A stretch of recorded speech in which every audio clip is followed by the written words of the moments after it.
Naglilimlim yung mga yan. Nagpapainit kasi yan eh. At pinipigil nila yung kanilang pagdumi para maipon yung init sa kanilang katawan. At yun, naglilimlim to. Ito, iniwan niya. Tignan natin mga. Sabay na pisa. Yo, what's up mga kalapatids? Isang magandang araw sa inyong lahat. Welcome back dito sa ating channel, Chocobolok TV. For today's video mga kalapatids, mamaya nga ay sisikapin natin makapagsimula ng road training. At magsiself-class tayo mamaya. Sisimulan natin yan sa pagmamarking sa kanila. Dahil nga, kailangan na natin silang batakin.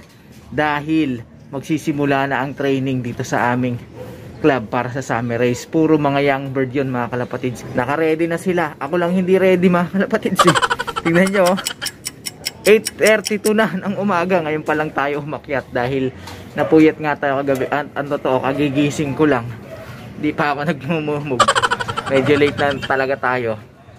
At eto, pasintabi sa kanilang mga dumi mga kalapatids. Check natin yung kanilang mga dumi. Ayan, buong buo mga kalapatids oh. Pero meron ditong hindi buo. Ayan. Pero okay lang yan dahil dito yan malamang sa ating mga alagang breeders. At may napansin tayo mga kalapatids. Tignan nyo. Ayan, tignan nyo mga kalapatids oh. Napisa na yung itlog. Ayun. Pisa na. Ang ganda ng pagkakapisa mga kalapatids oh. Hindi tayo nagbigay ng kahit anong vitamins. Ang totoo tinuring rin natin silang parang flyers lang. So tingnan natin yung magiging resulta kung ano ba. Hindi tayo nagbigay ng kung ano-ano. Hindi tayo nagbibigay ng mga ano bang tawag doon? Pink mineral. Grits lang. Yung ano lang. Yung regular na grits.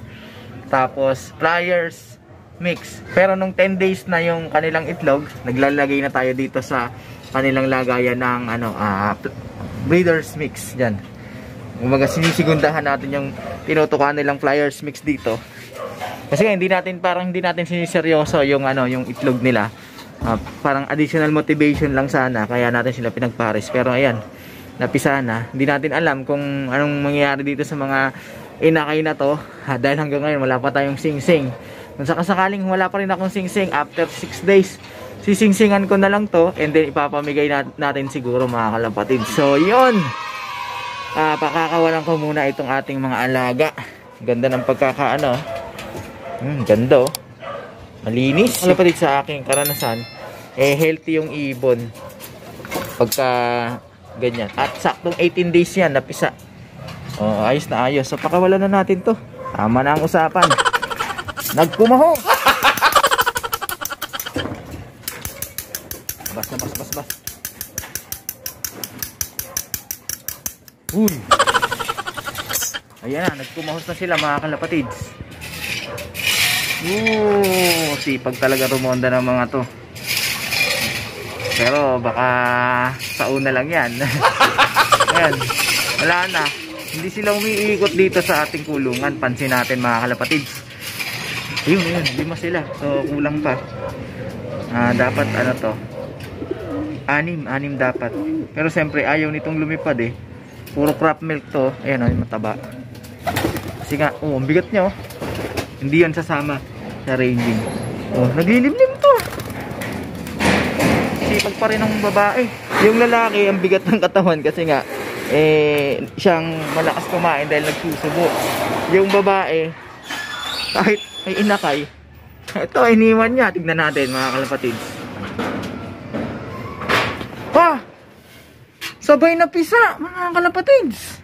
Oh my God! Wow! Grabe, ang galing mga kalapatids. Ito yung kanilang inakayo. Sabay na pisa.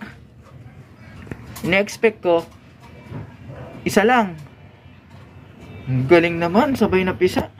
Ayan, meron na tayong panibagong inakay mga kalapatids. Sana dumating na yung singsing. Dahil gustong-gusto na natin to silang singsingan. Pero loong dalawang ibon niya iniwan nila yung kanilang mga anak. Lalagyan natin to ng patuka. Dahil kailangan ng ating mga kalapating nagsusubo yung breeder mix. So yun mga kalapatids, dito naman ito pa rin sila. Ito na susunod na mapipisa dyan. Panghuli ito. So Hanggang ngayon wala pa rin tayong hawak na SDR. Hindi natin alam kung masisingsingan natin to. Pagka ganon, singsingan na lang natin ang ano, kahit ano. Then tingnan natin kung papamigay natin o gagawin natin stock. A few moments later. Alright mga kalapatids, time check tayo. 8:43 ng umaga. Nakapaglinis na nga tayo dito ng kanilang mga dumi. Reasonably clean lang. Tinanggal lang natin yung mga dumi-dumi nila. Pero yung mga nakadikit, hindi na muna natin kinayod ng husto. At okay lang yan. Maganda yung kanilang dumi. At kanina nga sinabi ko, merong parang sabog na dumi, yung parang clay. Sa mga kalapatids natin na kanubi, okay lang yon sa mga breeder. Ganun talaga. May mga ganun pagkakataon talaga. Kasi naiba yung sistema ng katawan nila kapag naglilimlim yung mga yan. Nagpapainit kasi yan eh. At pinipigil nila yung kanilang pagdumi para maipon yung init sa kanilang katawan. At yun ang ginagamit nilang panlimlim. Kaya okay lang yun. Wag lang yung basang-basa na tubig na halos So yun. Ako dapat bumalik na isa man dun sa mga ibon nating naglilimlim dito dahil nangihingi ng subo mga kalapatids. Kawawa. Pagka ganyan gutumin, kailangan mayat maya may nakatambak na pagkain kasi nga susubuan nila yan. So tambakan pa natin to. Oo, para dire-diretso yung supply ng kanilang crop milk. Tsaka siyempre yung yung tubig na malinis. Kailangan dire-diretso kasi ito yung ginagamit nila na ano ang senyo natamimi kayo. So natutuwa nga ako dahil nga sabay na pisa.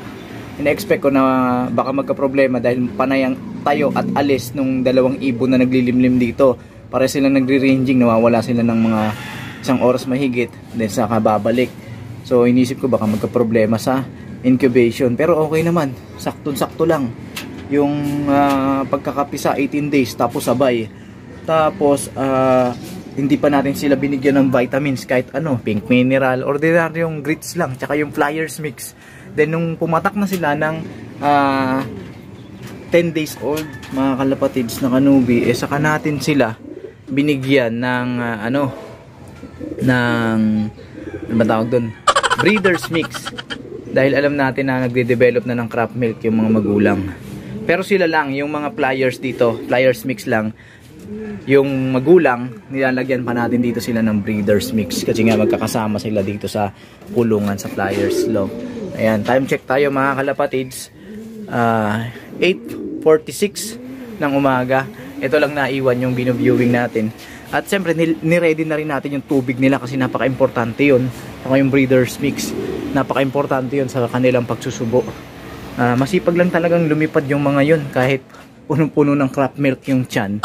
Yung butchi nila talagang talagang sipag na sipag yung ating mga alaga. So hintayin na lang natin sila bumalik, tapos pag pinakain natin sila papahinga, mamaya maya i-road training natin sila.